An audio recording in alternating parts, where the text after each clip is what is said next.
तो हम लोग फॉन्ट का बात कर रहे थे, तो फॉन्ट में देखो यहाँ पे अब अगर फॉन्ट चेंज करना होगा तो हम लोग क्या करेंगे, जैसे अगर हिंदी फॉन्ट में हम लिखना चाहें तो यहाँ पे हम कृतिदेव टाइप कर लेंगे जो हम अभी डाउनलोड करके लाए थे। यहाँ पे सेलेक्ट कर लेंगे और सेलेक्ट करने के बाद देखो यहाँ पे अब जब टाइप करेंगे, हमको हिंदी टाइपिंग नहीं आता है फिर भी हम प्रयास कर रहे हैं। ये देखो ये हिंदी ही है, अब पता हम एक एक वर्ड टाइप कर रहे हैं, पता नहीं क्या टाइप हो रहा है, बट ये देख रहे हो कि हम जो इससे पहले जो इंग्लिश टाइप कर रहे थे उसके बजाय अगर जिनको हिंदी टाइपिंग आता होगा तो वो आराम से हिंदी टाइपिंग कर सकते हैं यहाँ पे। ठीक है, तो यानी कि हमारा ये जो वर्ड लिखा रहा है, जो भी हम वर्ड लिख रहे हैं, ज्ञ हो या श्र हो, ये सारा वर्ड कहाँ से कौन कंट्रोल करता है, ये फॉन्ट से कंट्रोल होता है। अब किसी को अगर है ना उर्दू में टाइपिंग करना होगा तो वैसे केस में सबसे पहले उसको उर्दू फॉन्ट डाउनलोड करना होगा और सेम कीबोर्ड रहता है जो तुम अभी हम एक दिन डिस्कस भी किए थे कि उसी क्वेटी कीबोर्ड पे स्टिकर हम लोग लगा देते हैं उस लैंग्वेज का, और बाद बाकी प्रैक्टिस करना होता है उस लैंग्वेज के टाइपिंग का जो है, और आराम से जो आप टाइपिंग कर सकते हो। तो ये तो हमारा ना ये फॉन्ट ध्यान रखना।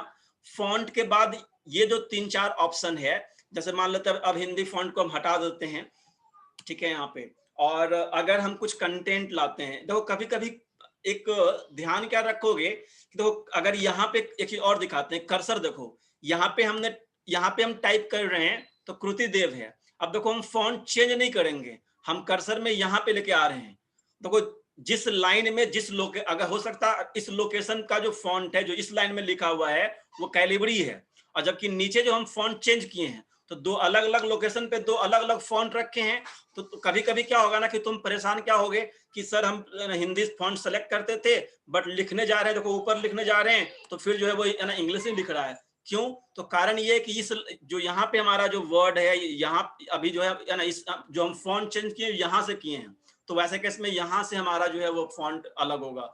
अगर तुम चाहते हो कि नहीं यहाँ पे भी इस लाइन में भी हम फॉन्ट चेंज करें तो या तो इंटायर सेलेक्ट ऑल करके फॉन्ट चेंज कर लेना, या जहां पे कर्सर है ना वहां पे कर्सर रहने दो और यहाँ पे कृतिदेव फिर से चुनना होगा तुमको।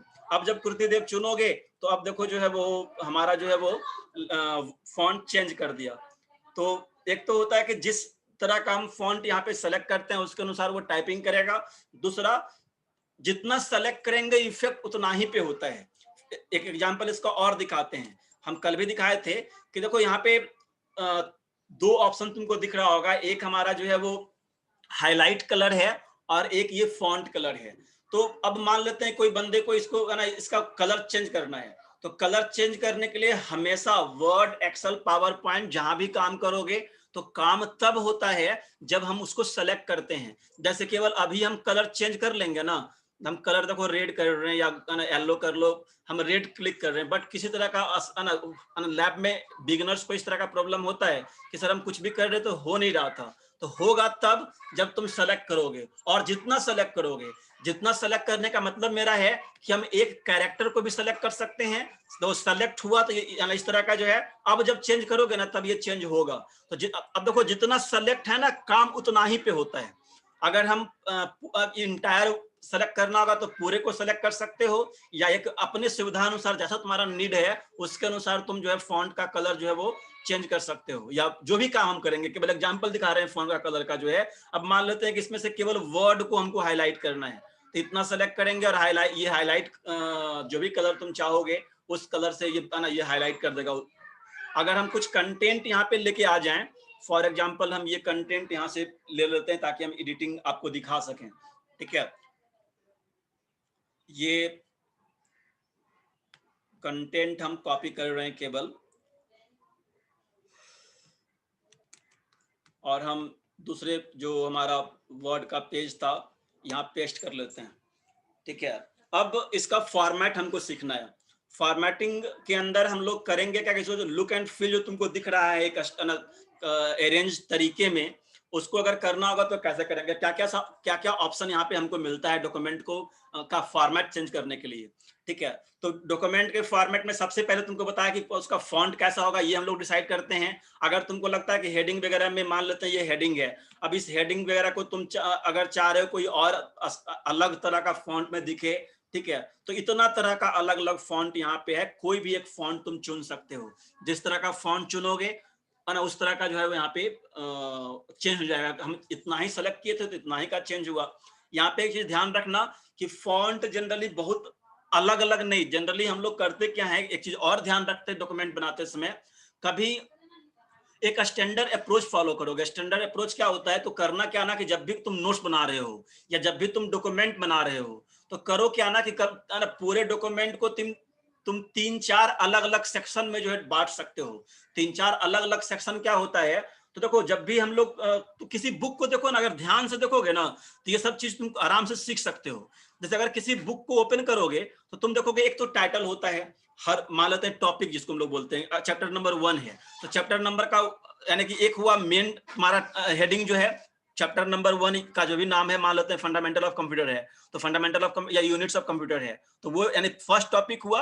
अब यूनिट्स ऑफ कंप्यूटर का अगर 4 अलग अलग फिर पार्ट है, सब जिसको हम लोग सब सेक्शन कहते हैं, तो मान लेते हैं अगर तुम टाइटल का ये देखो ये मेन अगर हमारा टॉपिक है तो हमने इसको जो है एक यानी अब करना क्या कि अगर एक बार इसका जो है वो फॉन्ट एक डॉक्यूमेंट में अगर इसका अल्जेरियन चुन लिए हो तो फिर जितना तुम्हारा टाइटल होगा, अगर मान लेते हैं 4 पेज बाद फिर टाइटल चेंज हो रहा है तो वहां पे भी ना यूनिकनेस मेंटेन करोगे कि ना हर टाइटल इसी ढंग का रखोगे। अब अगर मान लेते हैं सब सेक्शन में यहाँ पे हम ये ले लेते हैं, एक सेकेंड, यहाँ पे सब सेक्शन में मान लेते हैं कि यहाँ यूनिट 1 कर देते हैं। यूनिट 1 ये तो तुम्हारा ये मान के चलो कि चैप्टर 1 हम किए। अब यानी कि एक तो हुआ चैप्टर 1। अब चैप्टर 1 का हमने डिसाइड किया कि ना अल्जेरियन जो है वो 11 होना चाहिए, इतना बड़ा फॉन्ट जो है। अब यूनिट को थोड़ा उससे छोटा रखो और अगर चाहोगे तो अलग फॉन्ट भी कर सकते हो। मान लेते हैं हमने कैलिब्री चुना, सेलेक्ट करो पहले और इसको कैलिब्री हम सेलेक्ट किए और मान लेते हैं कि अपने सुविधा अनुसार जो भी फॉन्ट रखोगे, यहाँ पे हम इसको 14 दे देते हैं, जो कि जूम किया हुआ इसलिए तुमको लग रहा है बहुत बड़ा फॉन्ट जो है। अगर छोटा करोगे इसके फॉन्ट को हम 16 रखते हैं। हेडिंग तो हेडिंग को हमने 16 रखा और सब हेडिंग को जो है वो यूनिट मान लेते हैं, कुछ भी नाम यहाँ पे दे सकते हैं, ठीक है। और अब इसके नीचे अब यूनिट 1 का पैराग्राफ 1 अगर है, पैराग्राफ 1 मान लेते हैं कि इंट्रोडक्शन है, तो यहाँ पे हम लोग क्या करेंगे कि अगर इसको 16 माने हैं मेन टॉपिक को तो ये 14 जनरली रखेंगे, थोड़ा ढंग का लगेगा। और ये जो अगर 14 है तो फिर ये जो सेक्शन है वो 12 हो जाएगा, इसको 12 कर दो और बाकी इसके नीचे का जो फॉन्ट होगा उसको हम लोग 10 कर देंगे। यानी हम पूरे डॉक्यूमेंट में इसी पैटर्न को फॉलो करेंगे ताकि वो देखने में थोड़ा सा जब भी हम लोग यूनिकनेस मेंटेन करते हैं ना तो वो जैसे देखते हो कैसे अगर किसी स्कूल में ही जाते हो या किसी कॉलेज में जाते हो तो थोड़ा सा क्या होता है ना कि हर बच्चा एक यूनिफॉर्म में है, एक तरह का लुक एंड फील है। अब हर चैप्टर में अगर ये 4 चीज को मेंटेन कर लिए तो आधा एडिटिंग तुम्हारा ऐसा ही हो जाएगा, है ना, उसका लुक ऐसा ही चेंज हो जाएगा। एग्जाम्पल के तौर पर अगर हम तुमको दिखाना चाहें, जो हम लोग डॉक्यूमेंट दिखाए हुए थे, हम जो अपना नोट्स तुमको दिखाते हैं या हमारा जो मेरा पेपर है वो तुमको हम दिखा देते हैं, ठीक है। देखो ये हम थीसिस हमारे पास जो होगा ये लगभग 150 पन्ने का होगा, तो हम उसका दिखाते हैं। देखो इस चीज को हम लोग मेंटेन करते हैं। देखो दिखाते हैं चैप्टर नंबर 1 से। चैप्टर नंबर 1 में चलो, देखो ये चैप्टर नंबर 1 है। अब अगर तुम गौर कर रहे होगे, देखो इसको थोड़ा और जूम आउट करते हैं। देखो चैप्टर नंबर 1 यहाँ शुरू हुआ ना, देखो इंट्रोडक्शन ऑफ जो भी टॉपिक का नाम है। अब इसके बाद चैप्टर नंबर 2, देखो इस दोनों का फॉन्ट बिल्कुल एक होगा। और अगर हम इस चैप्टर पे भी चलें, इस चैप्टर पे चल के दिखाते हैं।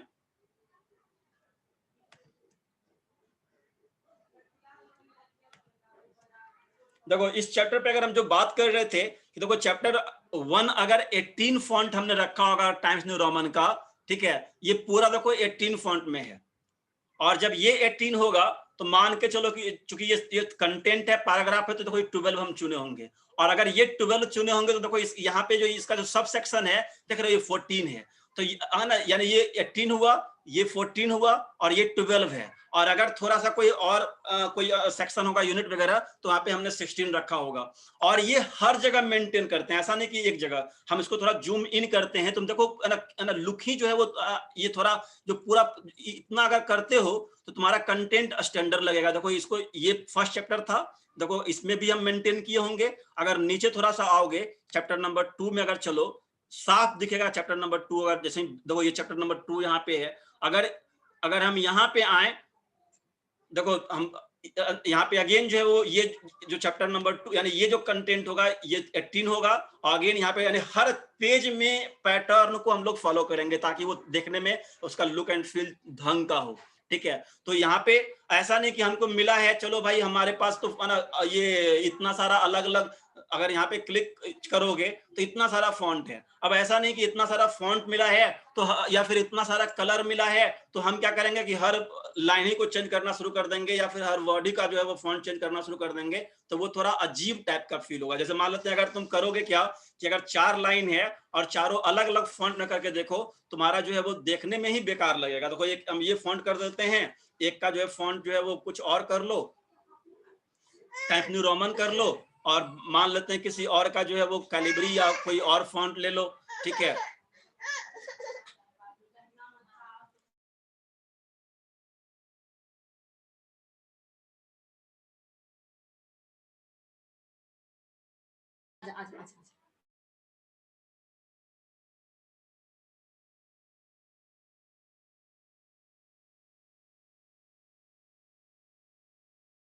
Sorry for interruption. अब हमें बताओ तुम्हारे पास स्क्रीन है, देखो तो हम थोड़ा सा अगर ध्यान रखते हैं, ये पैराग्राफ तुमको अब दिख रहा है, ये पैराग्राफ अभी जस्ट तुम्हारे सामने था।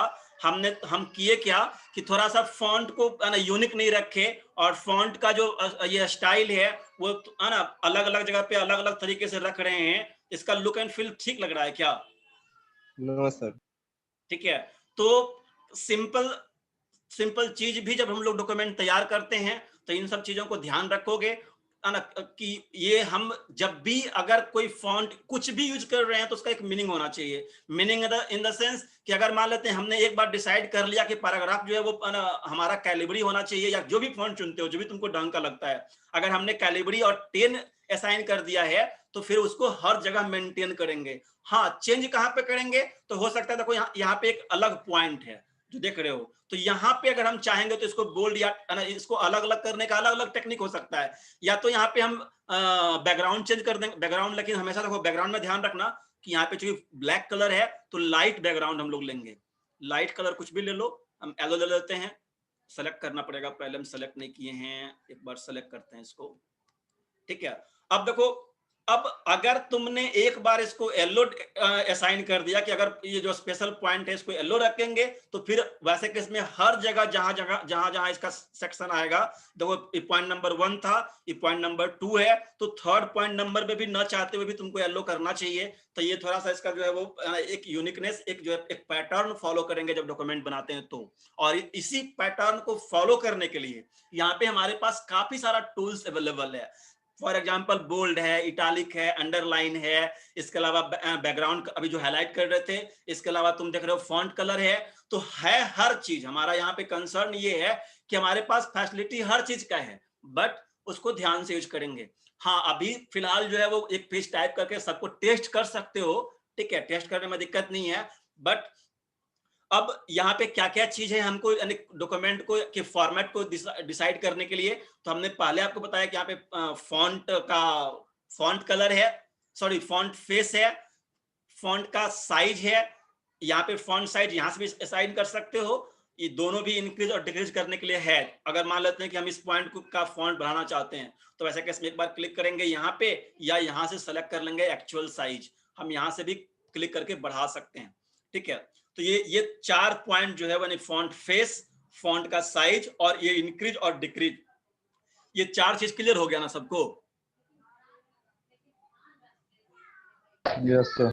अब इसके बाद यहाँ पे 3 इफेक्ट होता है जो हम लोग डिस्कस पिछले क्लास में भी किए थे, कि ये बोल्ड है, ये इटालिक है, अंडरलाइन है। बोल्ड इन द सेंस एक बार केवल टेस्ट कर लेना, काफी आसान है। जैसे ये कंटेंट को हम चाहते हैं बोल्ड करना, क्योंकि ये पॉइंट यहाँ पे है, तो वैसे केस में सेलेक्ट करोगे और बोल्ड पे जाकर क्लिक कर दोगे, ये सब काफी आसान है। इसके अलावा इटालिक में थोड़ा सा कर्सिव हो जाता है, हल्का सा ना, तो ये इटालिक है, तो हल्का चेंज हो रहा है, अगर ध्यान से देख रहे होगे तो। हम थोड़ा और जूम करते हैं कंटेंट को और क्लियर दिखेगा। देखो इटालिक अगर हम सेलेक्ट करते हैं यहाँ पे, देखो ये हल्का, और इसके बाद ये अंडरलाइन है। अंडरलाइन करोगे तो वो सीधा यहाँ पे भी डबल अंडरलाइन भी है, अगर ये इतना तरह का अंडरलाइन करने का जो है फैसिलिटी प्रोवाइड करता है, बट जनरली हम लोग सिंगल अंडरलाइन यूज करते हैं। अगर तुमको कभी जरूरत पड़े तो इन सब में से किसी एक को टेस्ट कर सकते हो, ठीक है। तो ये यानी कि ये 3 इफेक्ट हुआ। इसके अलावा ये 2 हम और आपको बताए हैं। ये हाईलाइट, ये हाईलाइट कलर है। हाईलाइट कलर क्या कर रहा था, तो अगर तुमको बैकग्राउंड में देख रहे हो यूनिट, ये जो तुम लोग मेरे ख्याल से हाईलाइटनर खरीदते हो अगर नोट्स वगैरह को हाईलाइट करने के लिए, वो सीधे बैकग्राउंड का कलर को चेंज कर देता है, जो अभी यहाँ पे तुमको दिख रहा है। हम चाहते हैं कि ये मेरा मेन पॉइंट है, एक लाइन जो है, एक पूरे लाइन को सेलेक्ट करते हैं। और हम लोग बुक वगैरह में भी इस तरह का काम करते थे कि पढ़ते वक्त इसको हाईलाइट कर देते थे, ठीक है। तो ये हाईलाइटनर है अलग अलग कलर का, जिस कलर से तुम हाईलाइट करना चाहते हो उस कलर से हाईलाइट करोगे। अगेन यहाँ पे एक जो है वो एडवाइस मानोगे कि हमेशा ना होता क्या है कि यूनिक कलर का जो यूनिकनेस, सॉरी कलर का जो एक पैटर्न है उसको फॉलो करोगे। वो क्या होता है, जैसे अभी जस्ट जो हमसे गलती हुआ था, अगर हमारा फॉन्ट यहाँ पे 2 कलर कॉम्बिनेशन होता है, एक लाइट कलर एक डार्क कलर। तो अगर तुम्हारा फॉन्ट डार्क कलर है, ठीक है, dark colour in the pure black colour है, तो वैसे केस में जो बैकग्राउंड कलर लोगे वो लाइट कलर लोगे, ताकि ना विजिबिलिटी का प्रॉब्लम ना हो। अगर दोनों डार्क ले लेते हो, जैसे अगर हम यहाँ पे डार्क में कौन सा कलर है, हम ब्लू ले लेते हैं। अब देखो इसको पढ़ने में लोगों को दिक्कत होगा, दिक्कत नहीं हो रहा है क्या? या अगर दोनों लाइट ले लेते हो, दोनों लाइट कैसे करेंगे, तो कहीं पे देखो, जैसे इसको सेलेक्ट करते हैं, इसको सेलेक्ट किए, और अगर हम कभी कभी कंटेंट को हाइड करने के लिए भी क्या कर सकते हैं, तो अगर सेम कलर ले लोगे, ठीक है, तब तो बिल्कुल ही वो दिखेगा ही नहीं। ये ब्लैक कलर से था भी और ब्लैक कलर से तुम हाईलाइट भी कर दिए, तो ये कंटेंट पूरा का पूरा तुमको जो है वो ऐसा फील होगा कि ये काट दिया गया या फिर ये क्रॉस दिख रहा है। सेलेक्ट भी हमको करने में यहाँ हम सेलेक्ट कर रहे हैं। अब यानी कॉम्बिनेशन जो बैकग्राउंड कलर का और फॉन्ट कलर का ध्यान से चुनोगे। हमें ध्यान ये रखना है कि अगर हमने ब्लैक से हाईलाइट किया है, तो वैसे केस में लाइट कलर लेंगे फॉन्ट के लिए। फॉन्ट के लिए कोई भी लाइट कलर ले लो, लाइट कलर देखो ये सब लाइट कलर है। जब लाइट कलर जैसे ही तुम चुनोगे, देखो जो अभी प्रॉब्लम आ रहा था कि दिख नहीं रहा था, तो बैकग्राउंड जब डार्क हो गया तो हमने फॉन्ट को लाइट कर दिया। लेने में कोई दिक्कत नहीं है, बट कॉम्बिनेशन ढंग से रखोगे इस दोनों का जो है, बैकग्राउंड कलर और फॉन्ट कलर। इतना तो तुम लोग कम से कम जो है वो कोई भी लाइट कलर ले सकते हैं। यहाँ पे देखो ये कलर चुन सकते हो, या इसमें से कोई एक उल्टा कलर ले सकते हो। तो कलर के कॉम्बिनेशन को भी ध्यान रखोगे, ठीक है। अगर कलर के कॉम्बिनेशन को ध्यान नहीं रखोगे तो वैसे केस में तुम्हारा विजिबिलिटी का जो डॉक्यूमेंट बना तो लोगे, बट वो विजिबिलिटी का कैसे ये विजिबल नहीं है, ठीक है। ये प्रॉब्लम जब प्रिंट करोगे तो और ज्यादा होगा, ये ज्यादा डार्क में प्रिंट हो जाएगा, और वैसे केस में तुमको वो देख नहीं पाओगे उसको। तो मेरे ख्याल से ये यानी कि ये 4 ऑप्शन यहाँ का, 3 ऑप्शन यहाँ, बोल्ड, इटैलिक, अंडरलाइन, बैकग्राउंड यानी हाईलाइट कलर और फॉन्ट कलर। यहां तक किसी को दिक्कत है? No sir. No sir. No sir. अब अगला जो हम लोग देखते हैं, कभी कभी क्या होता है ना, जो हम लोग लैब में कभी कभी अगर बैठते हैं, तो खास करके बिगिनर्स को एक प्रॉब्लम क्या होता है कि टाइपिंग करने जाते हैं, और टाइपिंग करने गए, मान के चलो कि एक पैराग्राफ वो टाइप कर रहे हैं, तो जनरली शुरुआत में तुम देखोगे खुद भी जब लैब में जाओगे, तो लोग क्या करते हैं ना कि एक पूरा का पूरा जो टाइप करते हैं, तो कॉपी बुक या तो उनका ध्यान बुक पे रहता है या उनका ध्यान कीबोर्ड पे होता है। वो स्क्रीन को देख नहीं, या तो देखते नहीं है या फिर उसमें हवर में जो है ना, अब वो करते क्या है कि मान लेते हैं पूरा एक पैराग्राफ टाइप कर दिए। फॉर एग्जांपल हम तुमको एक लाइन, हम पैराग्राफ तो नहीं टाइप करेंगे, टाइपिंग में ज्यादा टाइम हम नहीं लेंगे, हम एक मान लेते हैं कि लाइन हम यहाँ पे टाइप करते हैं। देखो ना दिक्कत क्या होता है और कितना अगर एक लाइन है तब तो कोई दिक्कत नहीं है, बट अगर ज्यादा अगर कर देते हो तो वैसे केस में क्या दिक्कत होगा। फॉर एग्जाम्पल मान लेते हैं कि हम एक टाइप करते हैं, देखो हमसे एक सिंपल सा मिस्टेक हो गया है।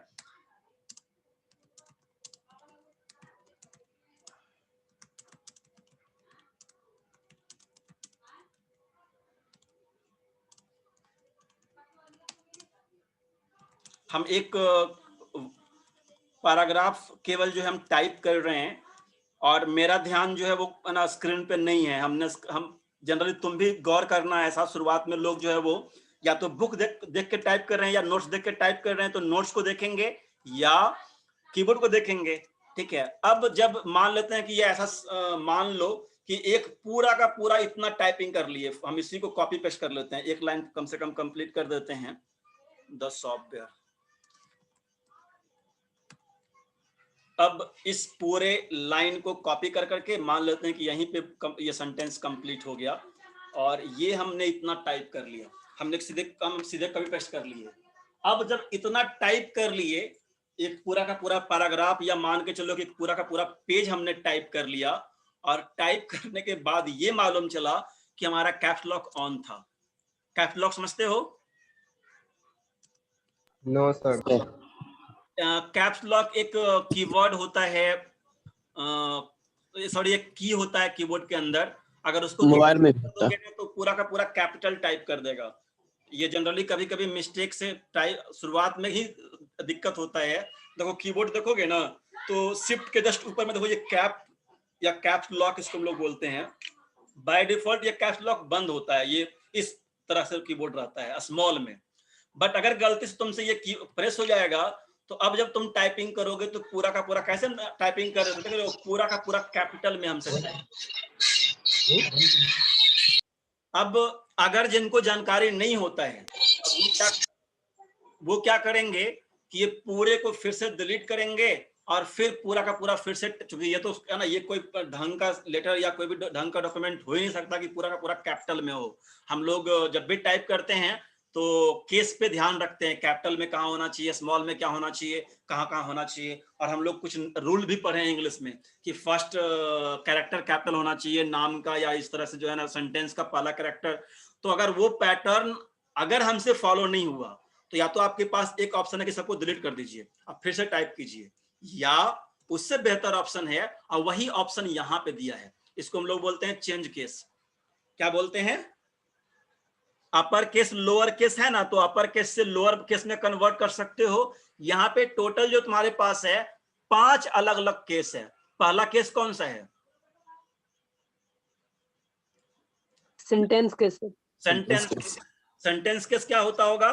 तो जैसे हम लोग इसको सेलेक्ट करके देखो, ये करेगा क्या कि जो सेंटेंस का पैटर्न होता है ना कि पहला कैपिटल कर दिया, अब बाकी को जहां यानी जिस तरह का हम लोग फॉलो करते हैं सेंटेंस बनाते समय जो है उसको इसने फॉलो कर लिया, और ऑटोमेटिक जैसा होना चाहिए हमको उसके अकॉर्डिंग जो है वो चेंज कर दिया। ये कभी भी कर सकते हो। अगर मान लेते हैं कि हम ऊपर का डॉक्यूमेंट का हम चाहते हैं कि फर्स्ट लाइन जो है कैपिटल होना चाहिए पूरा का पूरा, अगर ऐसा नीड आता है तो वैसे केस में चेंज केस में जाओ और अपर का, जैसे वहां पे सेंटेंस केस के बजाय हम अपर केस चुन लेते हैं, तो पूरे कंटेंट को ये अपर में कन्वर्ट कर देगा। उसी तरीके से एक तो अपर है, लोअर है और सेंटेंस है, ये 3 केस समझ में आ गया? Yes sir. अब बाकी 2 क्या है? तो एक कैपिटलाइज ईच वर्ड है। देखो यहाँ पे चौथा जो यहाँ पे क्या है, कैपिटलाइज ईच वर्ड। जनरली इसको हम लोग जो है वो ये हेडिंग वगैरह लिखने में यूज करते हैं। जैसे फॉर एग्जांपल हम एग्जांपल दिखा देते हैं हम लोग कहाँ पे कैपिटलाइज वर्ड यूज करेंगे। हम सिमेज का पूरा जो फुल फॉर्म होता है, अगर हमको यहाँ से मिल जाएगा, देखो यहाँ से, ठीक है, अगर इसको हम कॉपी पेस्ट कर रहे हैं, देखो ध्यान से, ये जो इसका सिमेज का फुल फॉर्म लिखा हुआ है, क्या तुम गौर कर रहे हो कि हर वर्ड का पहला सेंटेंस केस में नहीं है? सेंटेंस केस में है क्या? No sir. देखो तो इसमें केस क्या है, ना तो लोअर में है, ना तो पूरा का पूरा अपर में है, और ना ही सेंटेंस केस है। इसी को हम लोग बोलते हैं कैपिटलाइज ईच वर्ड, यानी हर वर्ड का पहला कैरेक्टर कैपिटल में लिखा हुआ है। ठीक है, जनरली हेडिंग या टाइटल, देखो ये जो लिखा हुआ है इसको थोड़ा हम और इसको हम थोड़ा और बोल्ड करते हैं और सेंटर में ले आते हैं, अलाइनमेंट आगे देखते हैं। तो यहाँ पे देखो हर वर्ड का पहला कैरेक्टर क्या है, कैपिटल में है। Yes sir. अगर इस तरीके से लिखना है तो या तो तुम खुद से टाइप कर लो, या लिखने के बाद भी देखो यहाँ पे इस तरीके से तुम चेंज कर सकते हो यहाँ पे, या फिर है ना सेंटेंस केस में मान लेते हैं हमने लिखा, सेंटेंस केस में लिखे तो है ना सी के बाद बाकी सब स्मॉल में कर दिया है, बट तुमको अगर कैपिटलाइज ईच वर्ड में करना होगा तो यहाँ से इसको चुन सकते हो। ठीक है, कैपिटलाइज ईच वर्ड में जैसा ही करोगे, हर कैरेक्टर का पहला, हर वर्ड का पहला, यानी इसका नाम ही है, नाम से ही क्लियर है, कैपिटलाइज ईच वर्ड, यानी हर वर्ड का पहला कैरेक्टर कैपिटल कर देगा। कोई कंफ्यूजन यहाँ तक? No sir. सेंटेंस केस है, सेंटेंस जनरली हम लोग जब भी डॉक्यूमेंट बनाते हैं तो सेंटेंस केस को ही यूज करते हैं, मैक्सिमम केस में सेंटेंस केस यूज होता है, कभी कभी अपर या लोअर केस यूज करेंगे, और ये हम लोग हेडिंग वगैरह लिखने के लिए करते हैं, ठीक है। और लास्ट पता नहीं क्यों दिया है, आज तक हम इसको यूज नहीं किए हैं, ये कैपिटलाइज ईच वर्ड का अपोजिट है, ठीक है। कैपिटलाइज ईच वर्ड में क्या था कि हर वर्ड का पहला कैपिटल करेगा ना, इसमें हर वर्ड का पहला स्मॉल रखेगा और बाकी कैपिटल करेगा। इस तरह का सेंटेंस हम देखे नहीं है, देखो इस तरह से लिखेगा, दिख रहा है स्क्रीन पे। Yes sir. अब पता नहीं क्यों दिया इसको, टगल केस ये लोग बोलता है, और कहाँ पे यूज होता है हम यूज ही नहीं, इस तरह से लिखते ही नहीं है और ना ही कभी यूज किए हैं। बट अगर तुम ऐसा करना चाहते हो तो तुम इस तरह का भी एक इफेक्ट है, इस तरह का भी एक केस है वर्ड में, आप यूज कर सकते हो। यानी ये क्या कर रहा है कि हर वर्ड का पहला कैरेक्टर स्मॉल कर रहा है और बाकी कैरेक्टर को कैपिटल कर रहा है। इस तरह से लिखे हुए देखे हो कहीं? जैसे अभी एग्जांपल बताया ना इस वर्ड का, ये हम देखे हैं हर जगह रहता है, पहला वर्ड पहला कैरेक्टर कैपिटल होता है। बट इसका उल्टा जो टगल केस है, ठीक है, जब हम तुमको दिखा रहे थे, इसका नाम क्या रखा है, टगल केस। और ये जो है वो ध्यान रखोगे कि हर वर्ड का पहला कैरेक्टर को स्मॉल कर देता है, बाकी को कैपिटल रखेगा। तो ये यानी कि ये जो पूरा सेक्शन जो हम लोग देख रहे हैं, टोटल 5 अलग अलग केस है। हम अपने सुविधा अनुसार जो भी केस चाहें उसमें बाद में लिखने के बाद भी या लिखते समय भी हम इसको चेंज कर सकते हैं। यहाँ तक यानी कि ये फॉन्ट का देखो, ये फॉन्ट फेस हो गया, साइज हो गया, इसको हम लोग बोलते हैं, यहाँ पे कर्सर लेके भी जाओगे तो यहाँ पे नाम दे देगा याद रखने के लिए। तो कर्सर जैसे यहाँ पे लेके जा रहे हैं, इसका नाम क्या दे रहा है, चेंज केस। इसके अलावा देखो कर्सर यहाँ पे लेके जाओ, बोल्ड है, इटालिक है, अंडरलाइन है, यहाँ पे कर्सर लेके जाओ, इतना लोग डिस्कस कर लिए हैं, हाईलाइट कलर है ये, और इसके बाद जो तुम्हारा फॉन्ट कलर है, ठीक है। कुछ दो तीन ऑप्शन बच गया, देखो ये 3 ऑप्शन यहाँ पे बच गया है, एक ऑप्शन यहाँ पे है और एक ये है। इसको भी हम लोग समझने का प्रयास करते हैं, बहुत आसान है, बहुत सिंपल है। कभी तुम लोग केमिस्ट्री या मैथ, जनरली ये दोनों जो तुमको देख करके ही मालूम चल रहा होगा कि कौन सा केमिस्ट्री में यूज होगा और कौन सा मैथ में यूज होगा।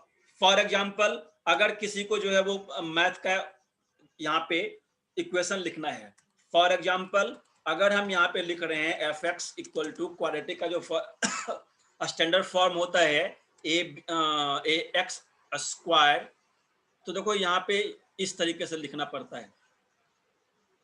ये इसको हम लोग स्क्वायर पढ़ते हैं, a x square plus b x और प्लस सी।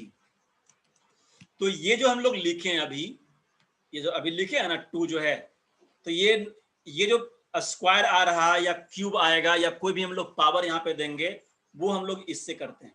कैसे किए एक बार फिर से दिखा देते हैं। जैसे अगर एक्स स्क्वायर लिखना है तो पहले एक्स टाइप करो, फिर यहाँ पे कर्सर पे क्लिक, इस पे क्लिक कर दो, अब 2 लिखो और फिर दोबारा क्लिक कर दो। तो एक बार क्लिक करोगे तो कर्सर ऊपर चला जाएगा, फिर दोबारा कर्सर लेके आओगे तो आराम से फिर ना ये आराम से इस तरीके से लिख सकते हो यूज कर। अब इसको कहते क्या है, तो देखो एक तो इस तरीके से लिखेंगे, दूसरा अगर केमिस्ट्री वगैरह में तुम लोग देखे होगे कि H2O लिखना है। अब ये H2O जो हम लोग लिखते हैं, तो हम लोग ये इसको इस तरीके से नहीं लिखते हैं, हम लोग इसको नीचे लिखते हैं। बैक यहाँ पे इस पे क्लिक कर दोगे तो अब ये H2O हम लोग पढ़ सकते हैं। या लॉग में भी हम लोग जो है वो ये बेस हम लोग यूज करते हैं, जैसे लॉग, और अगर मान लेते हैं किसी का बेस 5 है तो लॉग बेस 5 हो जाएगा ये, यानी थोड़ा सा नीचे होता है ये। और तब मान लेते हैं कोई भी वैल्यू है 1.9 है तो हम लोग इसको पढ़ते हैं log base 5 for a number 1.9, ठीक है। यानी कि एक हम लोग ना नीचे लिखे और एक को हम लोग ऊपर लिखे। जिसको हम लोग नीचे लिख रहे हैं इसको हम लोग बोलते हैं सबस्क्रिप्ट,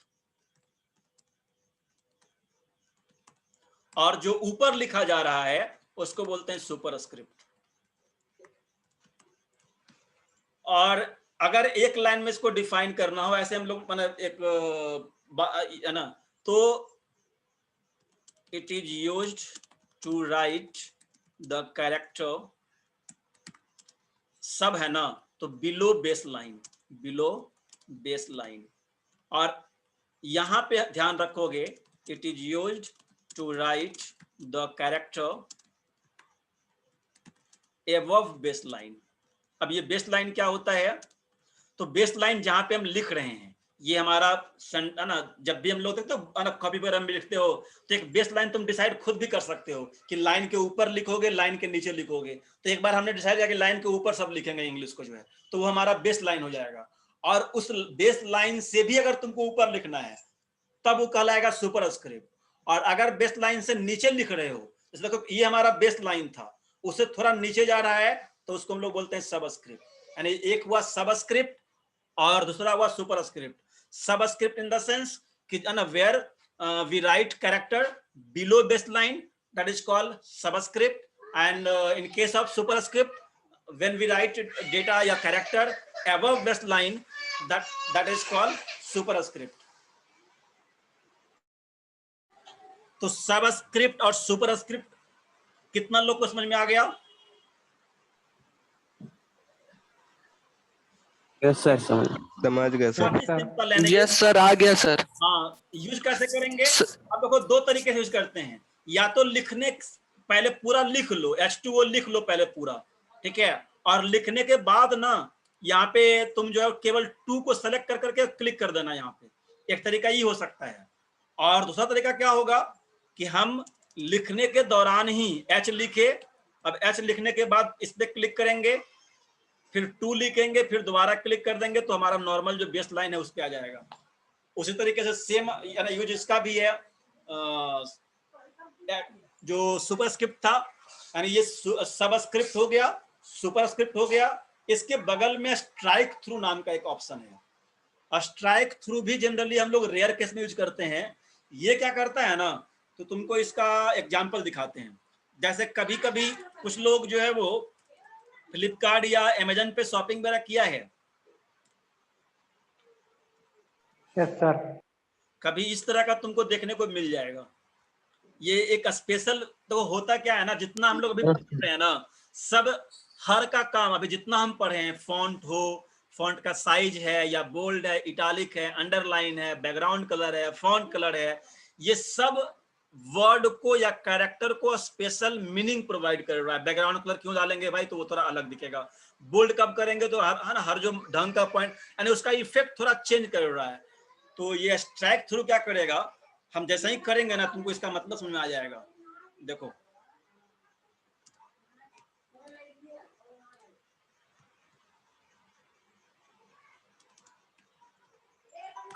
इस तरह का एग्जाम्पल तुमको जो है वो दिखा होगा।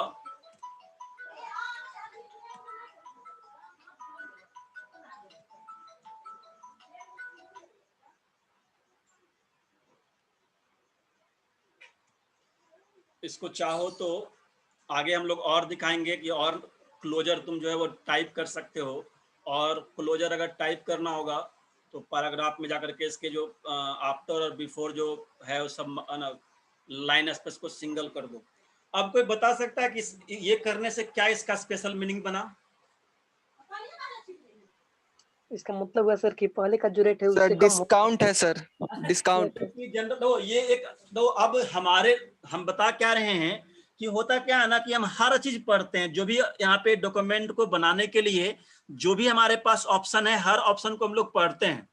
अब कौन सा ऑप्शन कहाँ यूज करेंगे या कैसे यूज करेंगे, ये हम लोग का विवेक पे निर्भर करता है। उसी को हम लोग स्किल कहते हैं। MS वर्ड तो सब पढ़ लिया है, बट सब एक बेहतर डॉक्यूमेंट बना सकता है, इस पे हमको शक है। ठीक है, हम लोग काफी सारा रूल्स या काफी सारा जैसे जैसे यूज करोगे, जैसे जैसे एक्सपीरियंस आएगा, उतना बेहतर तुम बना सकते हो। ठीक है, तो यहाँ पे अब ऐसा नहीं कि हम स्ट्राइक थ्रू पढ़ लिए तो हर वर्ड में या फिर जहां मर्जी हो रहा है स्ट्राइक थ्रू डाल रहे हैं। अब जहां मर्जी होगा, अगर यही हमारा कंटेंट यहाँ पे जो हम लोग अभी लिखे हैं, एक बार थोड़ा कंट्रोल जेड कर लेते हैं। काफी सारा अजीब तरह का एडिटिंग हो गया है देखने में ही। अच्छा, यहाँ से ठीक था, नीचे भी तुम्हारा कंटेंट होगा ना? हाँ है ना। अब अगर इसको हम लोग बोलते हैं strike through. Strike in the sense line होता है, ये है ना। ये यानी कि अब इसका मतलब ये नहीं है कि हर जगह हम स्ट्राइक थ्रू यूज करेंगे। अगर हर जगह स्ट्राइक थ्रू यूज करोगे तो ये जो है वो एक अलग ही मतलब निकालेगा। वो ये अगर इस तरह से कर देते हो डॉक्यूमेंट में 2 4 5 जगह, तो ये लोग क्या समझेंगे कि ये वर्ड गलत लिखा हुआ है? नहीं समझेगा लोग जी, काटा हुआ है सर। हाँ, सर समझेगा। हाँ, तो इसको हम लोग ये ध्यान रखेंगे कि है ना, जनरली इसको भी रेयर केस में हम लोग यूज करते हैं। और strike in the sense line, और थ्रू इन द सेंस कि यानी कोई भी वर्ड के थ्रू आउट अगर लाइन तुमको ड्रॉ करना है या क्रॉस कर सकते हो, क्रॉस करना है, तो वैसे केस में इसको हम लोग यूज करेंगे स्ट्राइक थ्रू। कर्सर अगर भूल जाओगे तो कर्सर यहाँ पे लेके जाना, कर्सर लेके जाओगे, देखो उसका नाम वहां पे दिखा रहा है, दिख सकते हो, दिख रहा है। Yes sir. सर वहां पे लेके गए हैं, देखो क्या लिख रहा है, स्ट्राइक थ्रू है, और क्या कह रहा है, cross something out by drawing A line through it. तो एक एक वर्ड का डेफिनेशन तुमको यहां से भी मिल जाएगा। अगर मान लेते हैं कि अगर अभी लिखने में दिक्कत हो रहा है तो आराम से देखो एक लाइन का डेफिनेशन दिया स्ट्राइक थ्रू का जो है। अब देखो यहीं पे कर्सर लेके जाओ, ये क्या था, क्या बताए थे इसके बारे में, क्या नाम था इसका, भूल गए? सबस्क्रिप्ट। देखो नीचे में एक लाइन का डेफिनेशन दिया है, type very small letter just below the line of text. यही तो हम लोग भी कह रहे थे कि it is used to write character text below base line, या तो ये बिलो बेस लाइन है या below the line of text लिखा है, ठीक है। उसी तरीके से देखो यहाँ भी कर्सर लेके जाओगे, इसका नाम है सुपरस्क्रिप्ट, और ये लिख रहा है कि type very small letter just above the line of text. या तो लाइन ऑफ टेक्स्ट हम लोग बोलेंगे या फिर बेस लाइन बोलेंगे उसको जो है। तो यानी मेरे ख्याल से ये पूरा bold, italic, underline, strike through, subscript, superscript, highlight colour, font colour, change case, ये इंक्रीज और डिक्रीज साइज और फॉन्ट, ये पूरा जो प्लेट था फॉन्ट का वो मेरे ख्याल से क्लियर हो गया होगा, किसी को दिक्कत नहीं होगा। अब इसके बाद दो सर इसका वीडियो भेज दीजिएगा ना। हम भेज देंगे। अब यहाँ पे दो ऑप्शन और है, ये दोनों केवल बच गया, सो कंप्लीट ही कर लेते हैं हम लोग। एक देखो यहाँ पे कर्सर लेके जाओ, इसका नाम क्या है, क्लियर और फॉर्मेटिंग। अभी हम लोग क्या कर रहे थे, अभी हम लोग फॉर्मेटिंग ही सीख रहे हैं ना, फॉर्मेटिंग ही हम लोग देख रहे हैं, यानी फॉर्मेट कैसा होगा हमारा टेक्स्ट का। अब अगर हम चाहते हैं कि यहाँ पे जो टाइप किया गया है इसमें कौन कौन सा फॉर्मेटिंग है, तो देखो यहाँ पे अंडरलाइन किया, सॉरी यहाँ पे बैकग्राउंड कलर है, ये अंडरलाइन किया गया है। हम चाहते हैं कि इस कंटेंट से फॉर्मेट हटा दिया जाए, तो एक बार यहाँ पे क्लिक कर दो, ठीक है।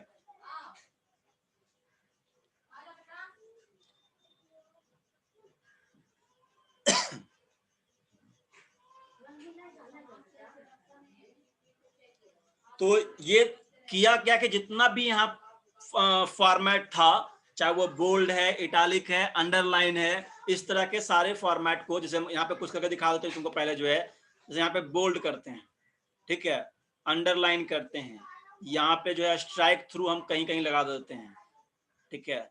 और मान लेते हैं कि अब अगर इस पूरे को सेलेक्ट करते हैं और इस पे क्लिक कर देते हैं, देखो सारा फॉर्मेटिंग जो हम लोग बोल्ड किए थे, अंडरलाइन किए थे, स्ट्राइक थ्रू किए थे, सबको हटा दिया, और सिंपल टाइपिंग यहाँ पे जो है ना कैलिबरी 11 का रखा, ठीक है।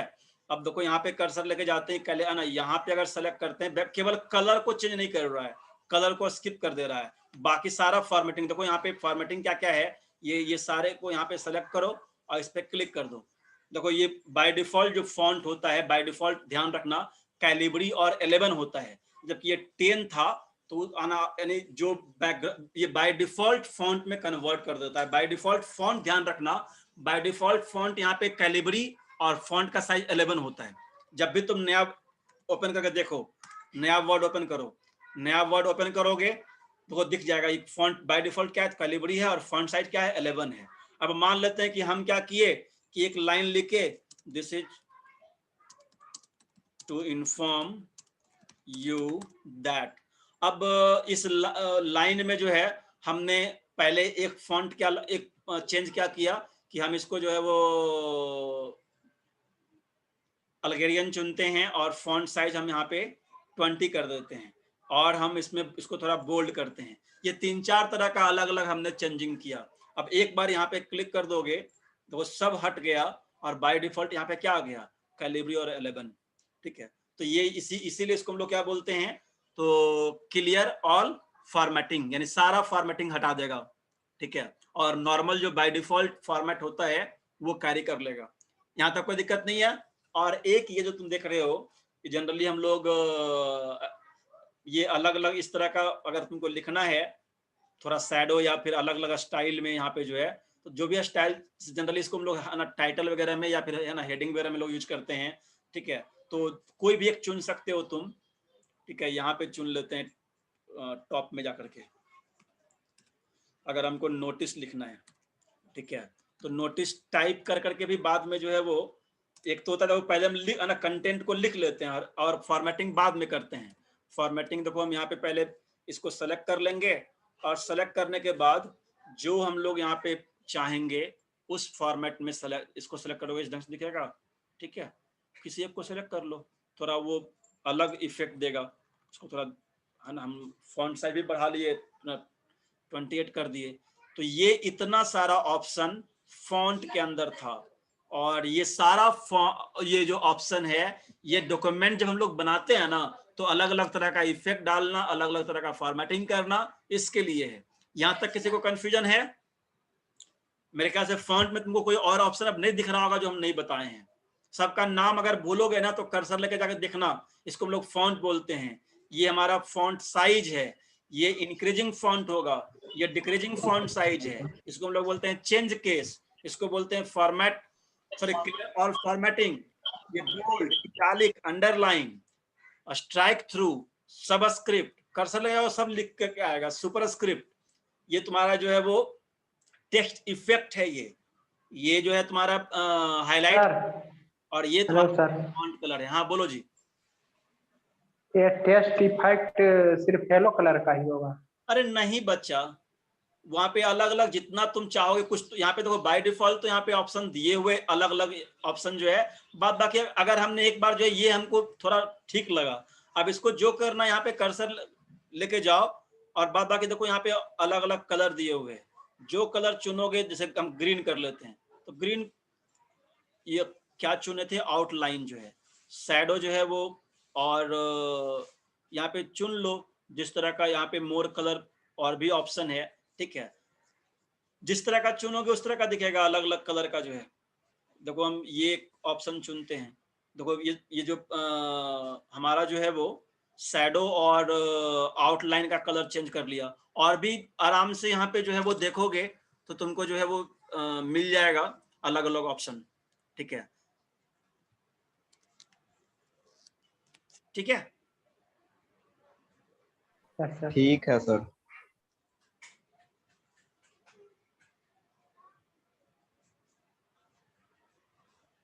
और इसका एक और तुमको मिलेगा, यहाँ पे तो दिया ही है, इसके अलावा जब इंसर्ट में चलेंगे तो यहाँ पे और भी हमको मिलेगा वर्ड आर्ट का जो है वो सेम ऑप्शन जो है, ठीक है। जिस तरह का इफेक्ट चाहोगे उस तरह का इफेक्ट होगा, अभी ना परेशान मत हो, ठीक है। अब देखो यहाँ पे आ गया ना ये सेम जो है, अब यहाँ पे कर लेके जाओ और देखो एक शेप फील का ऑप्शन आ रहा है।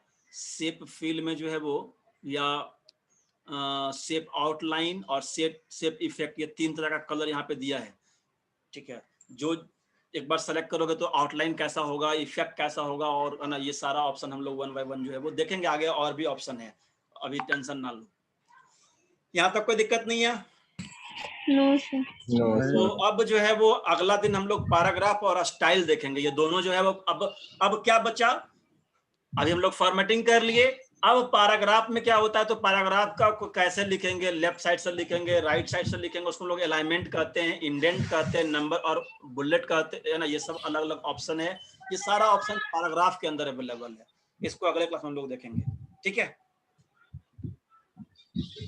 सर वीडियो भेज दीजिएगा। Hello sir. हाँ सर हम लोग को पाइथन पढ़ाया जा रहा है, समझ में नहीं आ रहा है सर। पाइथन